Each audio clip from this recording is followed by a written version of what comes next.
बिस्मिल्लाहिर्रहमानिर्रहीम, अस्सलाम वालेकुम। मैं हूं इमरान सुहेल और आप देख रहे हैं program stand up for the champions PSL 2025 की खुसूसी ट्रांसमिशन।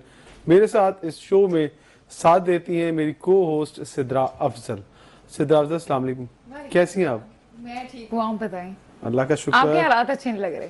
मेरे हालात बहुत अच्छे हैं, लेकिन नाजुक सूरत हाल। PSL के हालात अच्छे नहीं लग रहे। आपकी अपनी टीम के हालात अच्छे नहीं है, PSL के हालात कौन सी अच्छे टीम नहीं की है। बात करी?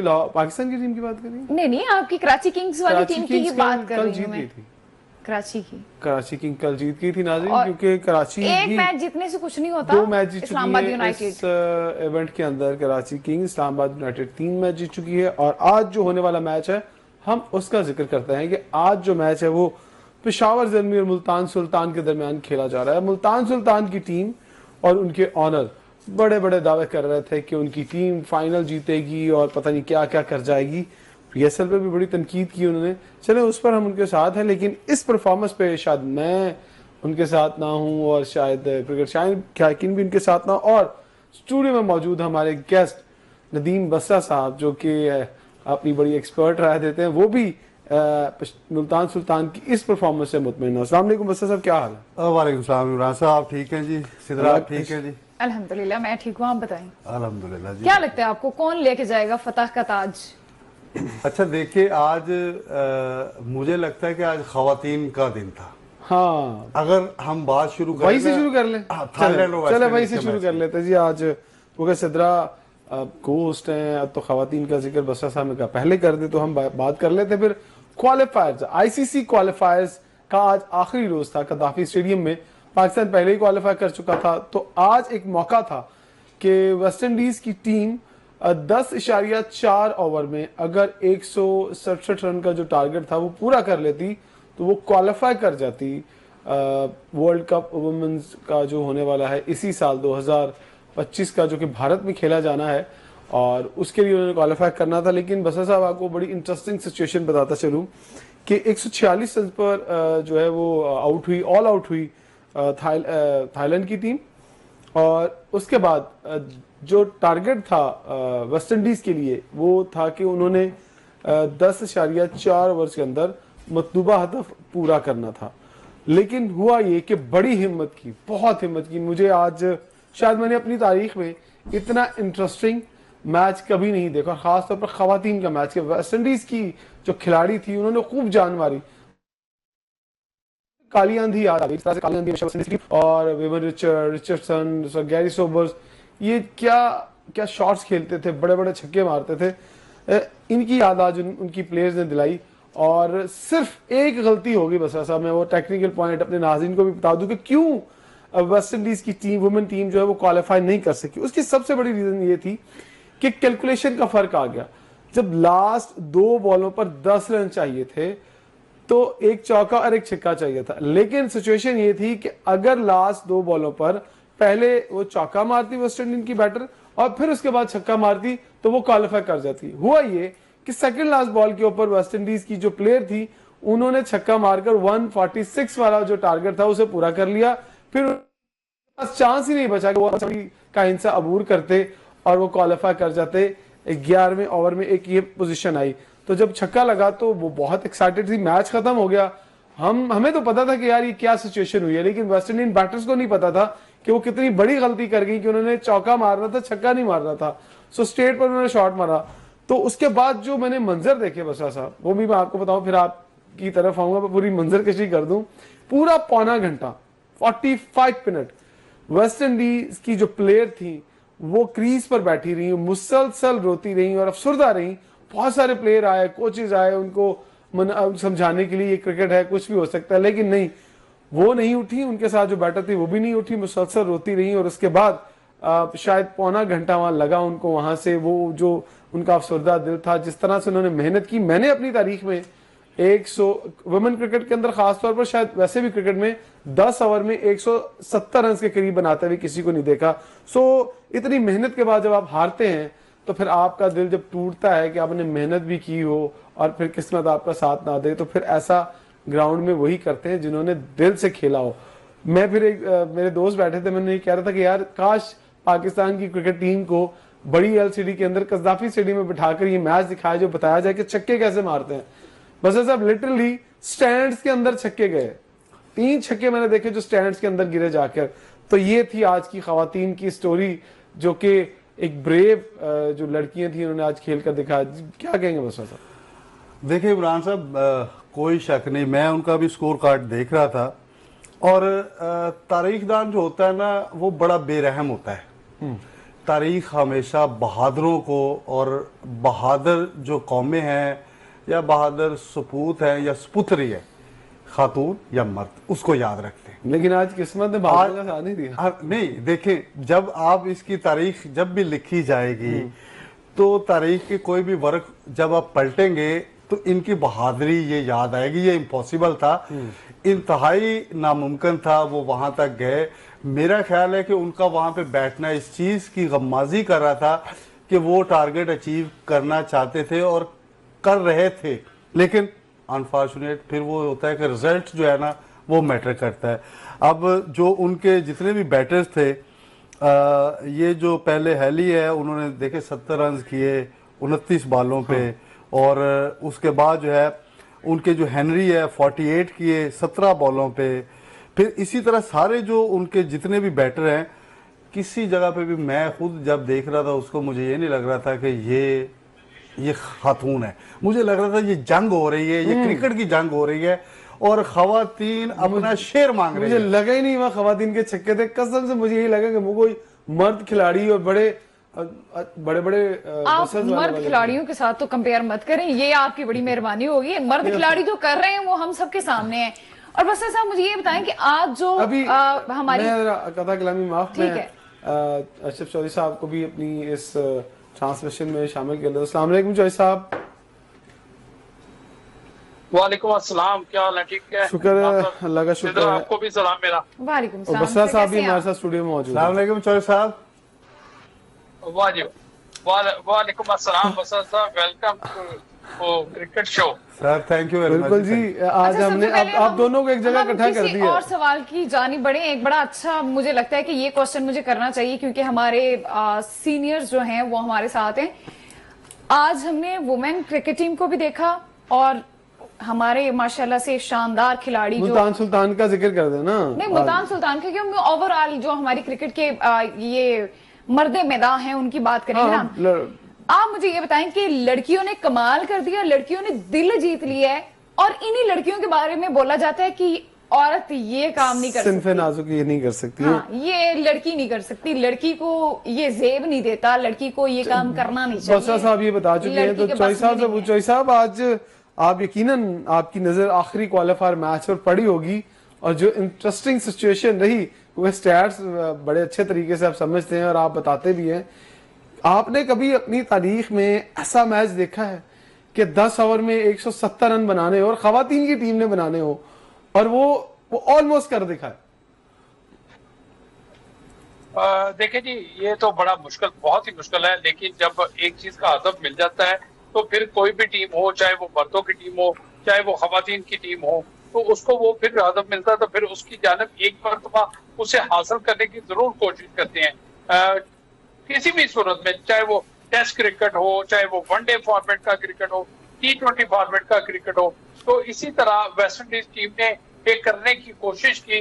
देखिए, ना होना तो वो उनको भी पता था ये नामुमकिन है, लेकिन फिर भी उन्होंने कोशिश की। इस बात की भी दाद देने पड़ेगी कि आज हमारी वीमेन क्रिकेट में भी ऐसी खिलाड़ी, ऐसी टीमें मौजूद हैं जो ना काबिल यकीन हदफ को हासिल करने के लिए पूरी कोशिश करते हैं। मैं समझता हूँ कि यहाँ पर अगर पाकिस्तान की वो माजी वाली टीम होती तो शायद वो भी ढेरी डाल देती, जो पंजाबी जी कहते हैं ढेरी डाल देना, बिल्कुल, वो भी ढेरी डाल देती है। लेकिन यहाँ पर वेस्ट इंडीज टीम के खिलाड़ियों को दाद देना पड़ेगी कि उन्होंने कोशिश की।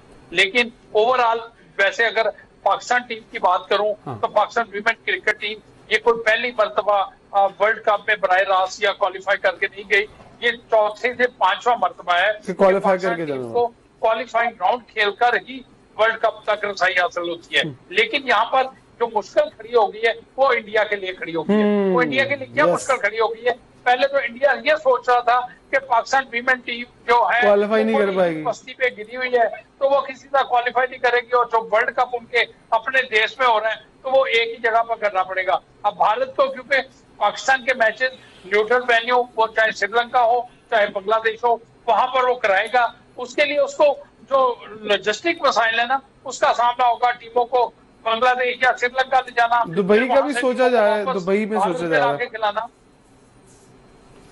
दुबई के अंदर बहुत दूर हो जाएगा इंडिया के लिए। वो दुबई इसलिए दूर हो जाएगा, दुबई इंडिया से दुबई आने के लिए पूरा पाकिस्तान क्रॉस करके उधर जाना है, जबकि बांग्लादेश का जो ढाका है वो उनके बिल्कुल नजदीक लगता है। इसी तरह जो श्रीलंका है वो भारत को बिल्कुल नजदीक लगता है। तो लिहाजा जो लॉजिस्टिक मसाइल है ना, उससे बचने के लिए वो कोशिश करेगा नजदीक तरीन। और फिर अब यही वो बात, तो पाकिस्तान में भी तो कोशिश कर ली गई है कि चेयरमैन पीसीबी मोहसिन नकवी ने कहा है कि लड़कियां जो हैं वो इंडिया नहीं जाएंगी। वो वही जिक्र हो रहा है कि तो बिल्कुल वो तो फैसला हुआ ना, उसी फैसले की रोशनी में चोइस साहब बता रहे हैं। कह रहा ना, उसी जो पाकिस्तान क्रिकेट बोर्ड, आईसीसी और भारत क्रिकेट बोर्ड के दरमियान मामला तय पाया है ना, वो उसके तहत वो ही मुआहदे के पाकिस्तान तहत की विमेंस जो टीम है वो भारत नहीं जाएगी, और उसके मैच जो न्यूट्रल वेन्यू पर रखे जाएंगे। और न्यूट्रल वेन्यू कौन सा होगा, अब ये आईसीसी ने डिसाइड करना है कि क्या वो दुबई होगा या वो श्रीलंका होगा। तो उनमें से अगर दुबई भी होता है, हो सकता है, क्योंकि इसमें सारे मसाइल जो है ना, अब भारत ने जो पाकिस्तान के लिए कांटे बोए थे ना, अब उसी कांटे लेकिन चोइस साहब यहाँ पर ये ऑप्शन आई थी, ये ऑप्शन जिक्र हुआ था कि भारत क्योंकि होस्ट है तो वो चाहेगा कि किसी एक वेन्यू पर इसको मुंतकिल कर दिया जाए। वो श्रीलंका करेगा तो ये श्रीलंका की होस्टिंग में चला जाएगा, बांग्लादेश चला जाएगा। तो उन्होंने ये भी फैसला सोचा हुआ है कि ये पूरे का पूरा इवेंट ही हम दुबई के अंदर करवा देते हैं, ताकि जो लॉजिस्टिक वाले आने जाने वाले ये खत्म हो जाए और हम भी खेलें, हमें तो सूट करता है, तो क्यों ना ये सारे का सारा इवेंट वहीं हो जाए। नहीं इमरान, अगर ये मिसाल इस मरतबा कायम हो गई तो आगे भारत ने T20 एशिया कप मेंस का जो है उसकी मेजबानी करनी है। फिर वहां पर क्या होगा, फिर उसके बाद 2026 में जो है वो भारत ने T20 men's cricket world cup की मेजबानी करनी है। फिर उस वक्त भी भारत चाहेगा कि उसके होम ग्राउंड पर होने वाले मैचेस किसी और मुल्क में शिफ्ट हो जाए, ये किसी तौर पर नहीं होगा, क्योंकि यहाँ पर आईसीसी एक पैसा देता है, मैच की होस्टिंग के प्राइस वो अलग से देता है। उसके बाद लेकिन चोइस साहब उनके पैसे अलग से आईसीसी या बीसीसीआई तो एक ही चेहरा है। हम जरा बसा साहब से पूछ लेते हैं, जो आपने जिन चीजों के ऊपर रोशनी डाली। बसा साहब, चोइस साहब कह रहे हैं कि अब जो है ना ऊंट पहाड़ के नीचे आ गया है और अब भारत को जो है वो अब ये मिसाइल का सामना करना पड़ेगा, जो उन्होंने हमारे लिए किया आज ये चीज उन्हें खुद भी करना पड़ेगी। तो अब तो मजा आएगा ना कि क्या होता है, अब वो अपने लिए क्या सोचते हैं जो वो दूसरों के लिए सोच रहे थे। देखिए चौधरी अशरफ साहब माशाल्लाह उनकी शोबे के अंदर बड़ी कमांड है, सारे लोग रिस्पेक्ट भी करते हैं, उनकी राय है, मैं बिल्कुल उनकी राय का एहतराम करता हूँ। आपको जियोपॉलिटिकल जो है ना मुल्क के हालात देखने पड़ेंगे। ये तो सोच रहे हम कि हाइब्रिड मॉडल पे चले जाएंगे, क्या इंडिया भी ये सोच रहा है? पहली बात ये देखिए, जब पाकिस्तान के अंदर चैंपियन ट्रॉफी हुई तो आज तक न्यूजीलैंड की टीम, ऑस्ट्रेलिया की टीम, बहुत सारे उनके जो मीडिया इस बात पे सवाल उठा रहे हैं कि हमारी टीमों को इन्होंने पिद्दी लवाती, इथों उठे दुबई, दुबई उठे कराची, कराची उठे लाहौर। तो ये अच्छा इंडिया को क्या फायदा हो भाई, उत्थे बह के प्रैक्टिस कर रहे थे, उत्थे मैच जीत के चैंपियन ट्रॉफी कराने चल गए। तो आया कि वो तो उन्होंने हमारे कहने पे तो उन्होंने माने ही नहीं और उन्होंने साफ इनकार कर दिया। प्रेस्टीज का इशू बन गया, पाकिस्तान ने चैंपियन ट्रॉफी होस्ट करनी थी, तो इस वजह से चारों न चार हमें जो वेन्यू है जो दुबई वहां पे शिफ्ट करना पड़ा। अब फिर वही बात है कि पीसीबी की मौजूदा मैनेजमेंट किसके अंदर इतना दमखम है जी, वहां पे बात करेंगे। ये तो आज चेयरमैन जो है वो गए हैं मोहसिन नकवी साहब, उन्होंने कहा कि लेकिन एक मुआहदा भी तो है ना। मैं आपको अपडेट करूंगा जी जी बसरा साहब, यहाँ पर मैं आपको अपडेट करूंगा। पाकिस्तान क्रिकेट बोर्ड, आईसीसी और बीसीसीआई में ये मामला तय पा चुके हैं, रिटन मामला तय पाए हैं। 2027 तक भारत में जो भी इवेंट होगा, पाकिस्तान टीम अगर उसके लिए क्वालिफाई करती है, उसमें करती है, तो पाकिस्तान के मैचेस इसी तरह जिस तरह हमने भारत के मैचेस न्यूट्रल वेन्यू दुबई में रखे थे, पाकिस्तान के मैचेस जो न्यूट्रल वेन्यू पर रखे जाएंगे, चाहे वो श्रीलंका हो, चाहे दुबई हो, चाहे बांग्लादेश हो। तो यही बात कर रहा हूं चौधरी साहब, बिल्कुल अल्लाह करे 2027 ऐसा ही हो। मैं चौधरी साहब बिल्कुल आपकी बात डिनाई नहीं कर रहा, मैं ये कह रहा हूं कि अल्लाह करे ये बात ऐसे ही हो, लेकिन इसके बावजूद आप खदशात को, तहफ़्फ़ुज़ात को आप किसी भी चीज से बाहर नहीं निकाल सकते। मौजूदा हालात अब वो क्या मुतकाजी है कि आपकी इस चीज को कि वो उस चीज पे पाबंद चेयरमैन पीसीबी मोहसिन नकवी ना हो तो क्या होगा? क्या नहीं, अब ये कि ये तो ठीक है, आप हल्लाशेरी दे दे कि हमने 5 मैच जीत लिए, क्वालिफाई कर लिया, ये हो गया।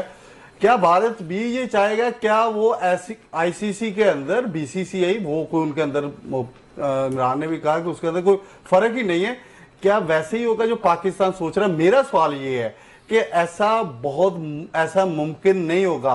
उसकी वजह यह है कि भारत अपनी मनवाएगा। चौधरी साहब, पाकिस्तान उस पोजीशन में नहीं है कि हम आलमी सतह पे बिल्कुल तन्हाई का एक और चीज चौधरी साहब मुझे भी एक सवाल पूछना है कि हमने भी उस वक्त जब ये मुआहदा हुआ था तो हम ये पूछते रहे कि यार मुआहदा कहाँ है, उसकी कोई रिटर्न शक्ल सामने आई है, कोई डॉक्यूमेंट ऐसा जिस पर साइन हुए हो, किसी ने देखा हो? मैंने तो नहीं देखा। मैं आपके पास अंदर की खबर होती है, बताएं कि वो रिटर्न जो डॉक्यूमेंट है वो किसी ने देखा, किसी ने पढ़ा, किसके साइन हुए, किसके साइन नहीं हुए? देखो इमरान, देखो आपको भी जर्नलिज्म करते हो बहुत अरसा हो गया, हमें भी, मुझे भी 31 साल हो गए, 31वां साल है और स्पोर्ट्स जर्नलिज्म के साथ वाबस्ता हुए आपको पता है आईसीसी ऐसे प्रेस रिलीज जारी नहीं करता, और ये आईसीसी के बाकायदा तौर पर जब ममालिक के दरमियान तय पाते हैं, फ्यूचर टूर प्रोग्राम तय पाते हैं, तो बाकायदा तौर पर आईसीसी की जानिब से वो अलामिया जारी होता है। ये आईसीसी की जानिब से जारी हुआ है, जिसमें आईसीसी के दस्तखत भारतीय क्रिकेट बोर्ड के जो उस वक्त के जे शाह थे, उस वक्त भारतीय क्रिकेट बोर्ड के सेक्रेटरी, उनके दस्तखत और पाकिस्तान क्रिकेट बोर्ड के हुकाम के वहां पर दस्तखत इसके बाद तय पाया था। और वो प्रेस रिलीज शायद मैं आप लोग को आज ही भिजवा दूं कि वो जो आईसीसी की जानिब से जारी हुई है, क्योंकि हमने वो रिकॉर्ड के तौर पर रखा हुआ है। कल को अगर भारत करता है या भारत कोई लेतो लाल से काम लेता है कि वो पाकिस्तान को मजबूर करता है कि भाई हम ऐसा नहीं करेंगे, आपने खेलना है तो हमारे मुल्क में ये आकर खेलो, ठीक है ना, अगर वो करता है तो फिर वो जो मुआहदा या वो प्रेस रिलीज आईसीसी की जानिब से जो अलामिया जारी हुआ है ना, उसकी कॉपी एक सबूत के तौर पर वर्ल्ड आर्बिट्रेशन जो है वहां पर जाकर केस लड़ा जा सकता है। और पाकिस्तान अगर ऐसा भारत मजबूर करता है तो फिर पाकिस्तान को बिल्कुल साहब आपने बिल्कुल ठीक जिक्र किया कि वो प्रेस रिलीज आई थी, वो हमने भी देखी थी, पढ़ी थी, लेकिन मेरा फिर वही सवाल है, जो भारत है वही आईसीसी है। चले एक छोटा सा ब्रेक है, यहाँ पे ब्रेक के बाद वापस आएंगे तो फिर इसी मौजू पर गुफ्तगू करेंगे और आगे बढ़ाएंगे। हमारे साथ रहिए हमारे प्रोग्राम में stand up for the champions में। वेलकम बैक जी। और बड़ी ही इंटरेस्टिंग गुफ्तगू जो थी वो जारी थी stand up for the champions में। हम बात कर रहे थे कि अब भारत क्या करेगा और आईसीसी अब किधर जाएगा, क्या पाकिस्तान का साथ देगा या भारत का साथ देगा। सवाल मेरा ये था कि हमने प्रेस रिलीज जरूर पढ़ी है और ये सारी चीजें हमारी नजर में है, लेकिन क्या इसकी पासदारी भारत करेगा? अगर भारत पासदारी नहीं करेगा तो आईसीसी का क्या रोल होगा? और अगर पाकिस्तान के जो हुक्काम है, पाकिस्तान क्रिकेट बोर्ड के हुक्काम है, अगर उन पर कोई दबाव डाला गया फाइनेंशियली भी और या कोई सेटलमेंट की बात की गई, तो क्या हम अपने पांव पर वजन डालकर खड़े होंगे? क्या हम अपनी बात पर खड़े रहेंगे? इसी बात को लेकर मैंने प्रोग्राम में आगे बढ़ना है। तो चौधरी साहब, जो मैं ये बात कर रहा हूं, क्या इनमें से आपको कौन सी चीजें ऐसी हैं जो राइट लेफ्ट होती हुई दिखाई दे रही हैं, या हमें भी थोड़ा साथ देना पड़ेगा पाकिस्तान क्रिकेट बोर्ड का भी, और हमें ये नैरेटिव बिल्ड करना पड़ेगा कि नहीं यार, जो मर्जी हो जाए, हमें अपने इस नैरेटिव से पीछे नहीं हटना है, कोई भी चेयरमैन हो, चाहे मोहसिन नकवी चले जाए या कोई और चेयरमैन आए? देखिए इमरान, मैं आपको सीधी सी बात बताऊंगा, अगर इस मरतबा भी पाकिस्तान क्रिकेट बोर्ड ने स्टैंड ना लिया या हुकूमत पाकिस्तान ने क्रिकेट बोर्ड का साथ ना दिया, तो मैं समझता हूँ हमें क्रिकेट में इस तरह भारत तनहा करेगा कि ये तो पैसे के लिए बिकते हैं, ये पैसे के लिए सब कुछ करने के लिए तैयार हो जाते हैं। हमें इस मरतबा स्टैंड भारत अगर मजबूर करता है कि पाकिस्तान की टीम उसके होम ग्राउंड पर आकर खेले, उसके मुल्क में आकर खेले, तो फिर बाईकाट से बेहतर कोई हल नहीं है कि हमें उस पैसे से ज्यादा अपनी इज्जत प्यारी है, हमें अपनी इज्जत का पास कर रखना होगा। अगर हम पैसा ले लेंगे तो फिर हमारी जगहंसाई ना सिर्फ भारत भर में होगी बल्कि दुनिया भर में जगहंसाई होगी। मैं समझता हूँ यहाँ पर हमें स्टांस लेना होगा, हमें भी पाकिस्तान क्रिकेट बोर्ड का साथ देना होगा। ये नहीं कहना होगा कि हम अपने टूर की खातर हम कह दें कि नहीं पाकिस्तान टीम को इंडिया भेजो ताकि साढ़े भी वीजा लगन तो भी उसे जाइए, ऐसा नहीं होना चाहिए। आपकी बात काट रहे हैं। खबर एक और आ रही है। मुल्तान सुल्तान जो है वो हार चुका है। मुल्तान सुल्तान को शिकस्त हो गई है जी चोई साहब, और बड़े वाजिया मार्जिन से शिकस्त हुई है, और ये शिकस्त हुई है तकरीबन 110 रन से, जो है वो 120 रन से, सॉरी 120 रन से शिकस्त हुई है। बिल्कुल ठीक कह रहे हैं आप। और जो अभी कुछ देर पहले मैं, क्योंकि प्रोग्राम शुरू होने से पहले तो मैं खड़ा था एमसीआर के अंदर, तो मैं कह रहा था कि आज उस्मान खान ने 40 रन बना लिए हैं। तो जैसे मैं निकला मैंने कहा थोड़ी देर बाद भाई साहब आउट हो जाएंगे, तो वही हुआ कि उस्मान खान साहब आउट हुए, और पीछे ऐसी लाइन लगी कि शायद मुझे लगता है कि लोगों को शायद घर जाने की जल्दी थी, पिंडी का मौसम लगता खराब था। तो पेशावर ज़ल्मी भी खैर आज जीत गया है, लेकिन बाबर आजम फिर नहीं चले चोई साहब। अब क्या करें, कितना सबर करें? पहले मैच में 0, हाँ जी, पहले मैच में 0, दूसरे मैच में 1, तीसरे मैच में आज 2 किया, यानी कि वो ग्रो कर रही है उनकी बैटिंग, वो कम बैक कर रहे हैं। कम बैक कर रहे हैं। मैं आज बस्सा साहब एक प्रोग्राम में बैठा था, तो मैं ये बात कर रहा था एक जगह पर, मैंने कहा कि मैंने ये बात 6-7 महीने पहले की थी कि डिक्लाइन शुरू हो चुका है। डिक्लाइन मैंने कहा ये खत्म हो सकता है। नो डाउट बाबर की बड़ी परफॉर्मेंसेज हैं और बहुत रन किए हैं, आईसीसी रैंकिंग में पहले नंबर पर है, लेकिन मुझे ये बताएं कि जब आपका डिक्लाइन शुरू होता है तो आप घर आकर अपनी फर्स्ट क्लास क्रिकेट खेलते हैं। जब मैं ये बात करता हूं तो लोगों को एतराज होता है, लोग नाराज होते हैं। वसा साहब क्या आप भी नाराज होते हैं? हाँ देखिए, इंसान के अंदर जो दिल है ना वो धड़कता रहता है हर तरह से। कभी वो अच्छे मौसम को देख के अच्छे तरीके से धड़कता है, खराब मौसम को देख के वो दिल जरा पंप और तरीके से करना शुरू हो जाता है। वो शेर है ना कि बाबर को हमने इतना ऊपर किया, इतना ऊपर किया, क्या बिल्कुल ही जिसे कहते हैं टेरी उठा दी थी कि मेरे कत्ल के बाद उसने जफा से तौबा की, मेरे कत्ल के बाद उसने जफा से तौबा, हाय उस जूत पशेमा का पशेमा होना। ओ भाई ओनू विराट कोहली ने मिला देता है। हाँ। वो अब मैं आपकी सॉरी बात काट रही हूँ। सलमान इकबाल साहब ने एक पॉडकास्ट में ये बात की है कि बाबर आजम जो हैं वो विराट कोहली से भी बड़े प्लेयर बनेंगे, बन चुके हैं, वो यानी कि वो कहना चाहिए कि बन चुके हैं, उनको तो ये कहना चाहिए बन के फारग भी हो गए। अब देखिए बात ये है, बदकिस्मती क्या है ये पाकिस्तान के अंदर, मैं हर दफा ये वर्ड यूज करता हूँ। पहले तो इमरान साहब जो मुल्तान सुल्तान है ना, इन्होंने वुमेन ने खिला देना चाहिए। अभी वेस्ट इंडीज जा रही है, फिर रिक्वेस्ट करेंगे एक मुल्तान सुल्तान के बाद सब बस अपनी वुमेन टीम है एक, हाँ तो चाहे तो प्रैक्टिस मैच खेल सकते हैं, हाँ उसके साथ उसको कर दे। बाकी अब देखे एक करैक्टर होता था पाकिस्तान के अंदर, वो लोग उसको पैसे देते थे, वो पैसे डबल करके देता था। उस करैक्टर का नाम था डबल शाह। चौर साहब ऐसे ही है ना, डबल शाह करैक्टर था। हाँ बिल्कुल ऐसे ही। अच्छा, पाकिस्तान क्रिकेट बोर्ड के अंदर कितने डबल शाह है? वहाब रियाज 60 लाख रुपए तनख्वाह, भाई उसका क्या कर रहा है वो? आखिरी एक नुमाइशी मैच 60 लाख की 60 लाख से भी ज्यादा ले रहे हैं, क्योंकि उनके पास ड्यूल चार्ज है। तो ये क्रिकेटर के पास जब ड्यूल चार्ज होता है तो वो दोनों सीटों के पैसे कमा रहा होता है। याद हो जब बसबाउल के पास हेड कोच भी था, चीफ सिलेक्टर भी था, और उस वक्त वो 75 लाख रुपए पाकिस्तान क्रिकेट बोर्ड से ले रहा था। अच्छा, तो 3 ओहदों की वो चौधरी साहब इनके पास मार्केटिंग के लिए तो पैसे नहीं थे। अब ये जो हमारे बुजुर्ग हैं उनके लिए पैसे कहाँ से आ गए? देखिए जी, ये जब आप तय करते हैं, इनको मेंटोर आपने बनाया, उस वक्त चीजें सारी तय हुई हैं। वहाब रियाज क्योंकि मेंटोर्स का हेड भी है और पाकिस्तान क्रिकेट बोर्ड में वो सीनियर मैनेजर के तौर पर भी काम कर रहा है। तो ऐसे जब दो पे काम नजर नहीं आता, उनका काम नजर नहीं आया अभी तक। बुजुर्ग इसीलिए नाराज थे, वो मुझे शेख मलिक साहब चौधरी साहब इसीलिए नाराज थे। देखिए पाकिस्तान पैसे थोड़े। सिद्रा, मैं आपको बात बताऊं, पाकिस्तान क्रिकेट का जो आज हाल है ये इसी वहाब रियाज की वजह से है, ये किसी और की वजह से नहीं है। नहीं तो आपको नहीं लगता कि बाबर आजम की वजह से भी है? क्योंकि पाकिस्तानी क्रिकेटर मोहम्मद यूसुफ ने ये बात की है कि बाबर आजम को ओपनिंग की बजाय चौथे नंबर पर खेलना चाहिए। आप अपने जो हमारा यंग खून है, जो को भी छोड़ें, मोहम्मद यूसुफ को भी छोड़ें। सच बोलूंगा तो ये जो मुंह पे दाढ़ियां रखी हुई हैं, इसमें बहुत बात दूर तक निकल जाएगी। सर आप सच बोले, आप सच बोले, हम सच सुनने के लिए बैठे हैं।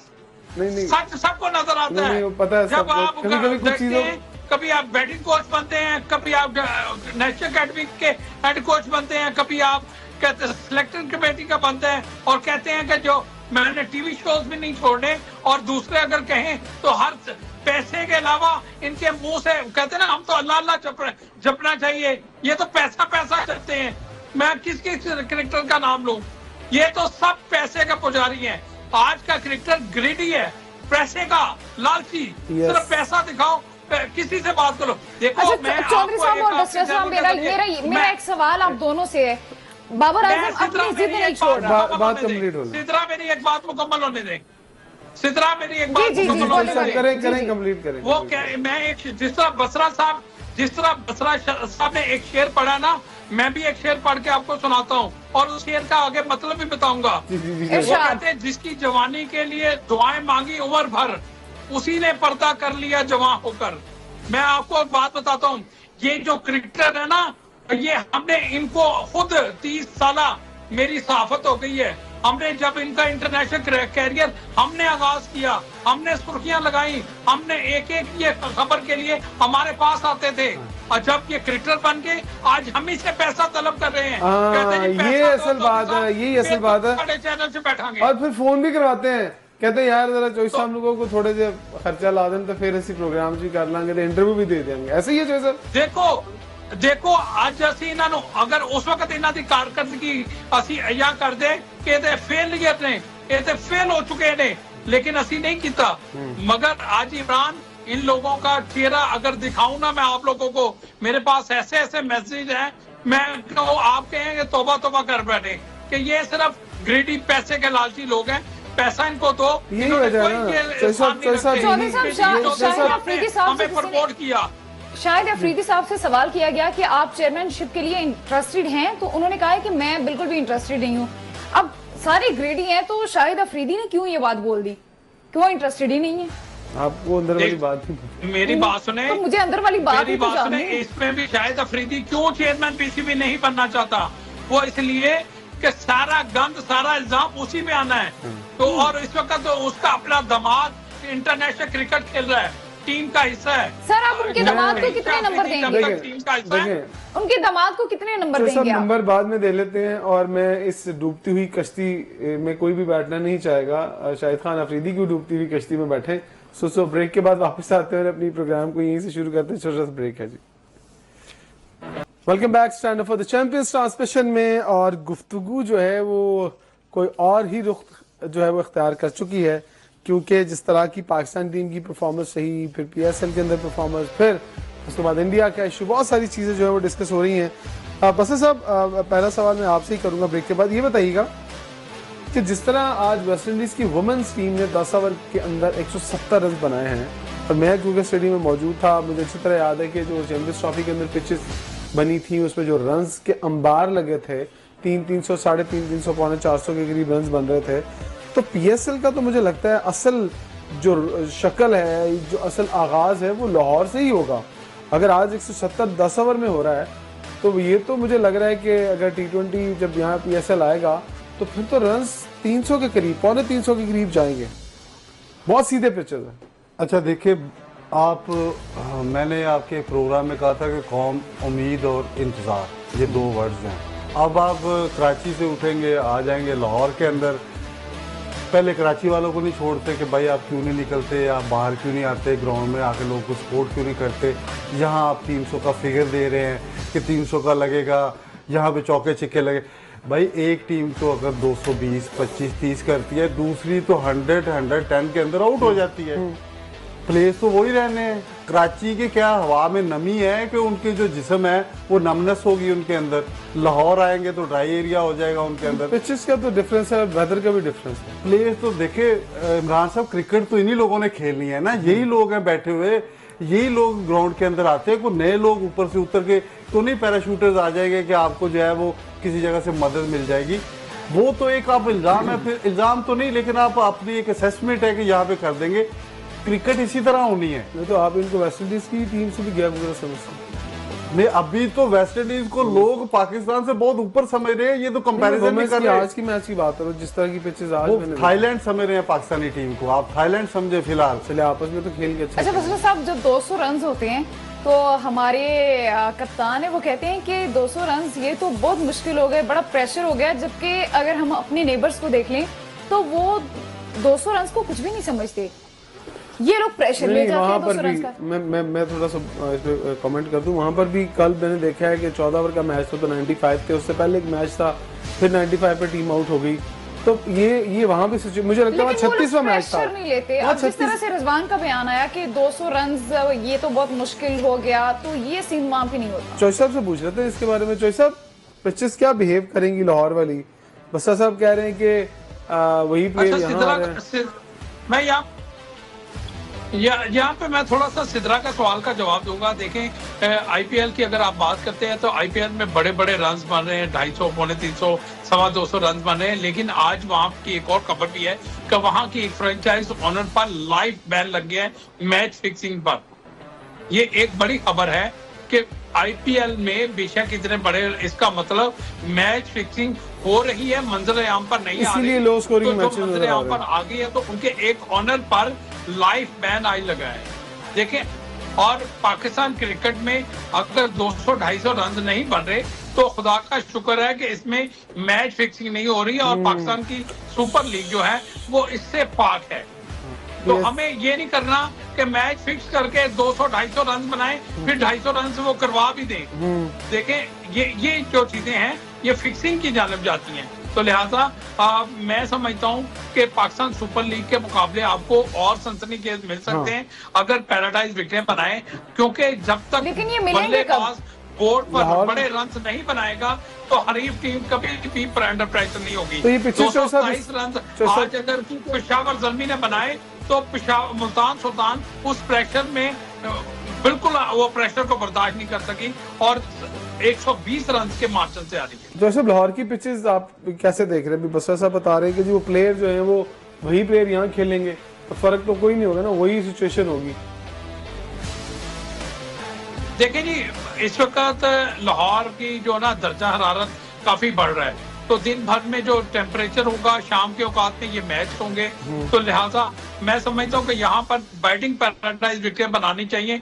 14 मैच लाहौर को मेजबानी में दिए गए हैं। अगर लाहौर की मेजबानी में इतने ज्यादा मैचेस दिए गए हैं, अगर आप यहाँ पर बैटिंग पैराडाइज विकेट नहीं बनाएंगे तो फिर जिस तरह आपने कराची में खाली स्टेडियम ऊ का आलम देखा है, फिर आपको लाहौर में भी यही आलम देखना होगा। बेशक ये शायकीन क्रिकेट के जो गेट इनकम है ये फ्रेंचाइज में तकसीम होती है, इससे पाकिस्तान क्रिकेट बोर्ड को सिर्फ 5% बेशक मिलता है, लेकिन शायकीन क्रिकेट आएंगे तो ये फ्रेंचाइज क्रिकेट जो ऑनर्स हैं ये कहते हैं कि हमारी फ्रेंचाइज घाटे में जा रही है, हमें 10 साल से नुकसान हो रहा है, तो नुकसान का फिर तो इनका और नुकसान पड़ जाएगा अगर गेट इनकम भी इनकी ना हुई। तो लिहाजा यहाँ पर बैटिंग पैराडाइज विकेट बनाई जाए जो शायकीन क्रिकेट को स्टेडियम तक लाने में मजबूर कर दें। तो साहब अब देखिए, आपने जो पॉइंट रेज किया गेट मनी नहीं होगी, दूसरी तरफ अगर पासिस की बात की जाए तो हम एक और जगह भी ये बात कर रहे थे कि अगर ऑडियंस नहीं आ रही है तो नियर बाय आपके पास तो बहुत सारे ऐसे लोग होते हैं जो फैमिली आउटिंग के लिए आ सकते हैं स्टेडियम के अंदर।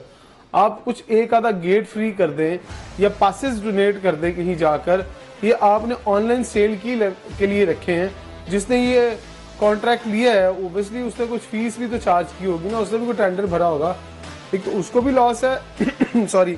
तो फिर क्यों नहीं हम पासिस को संभाल के करना क्या है? देखें जी, कोई फ्रेंचाइज नहीं चाहेगी कि यहाँ पर फ्री के लोग आके बैठ के मैच देख सकें, क्योंकि फ्रेंचाइज ओनर्स को इससे भारी रकम यहाँ से भी गेट इनकम से हासिल होती है। मैंने बताया ना कि ये वैल्यू रखती है गेट मनी कितनी वैल्यू रखती है अगर स्पॉन्सर्स की मदद और टीवी राइट्स से भी ले लें।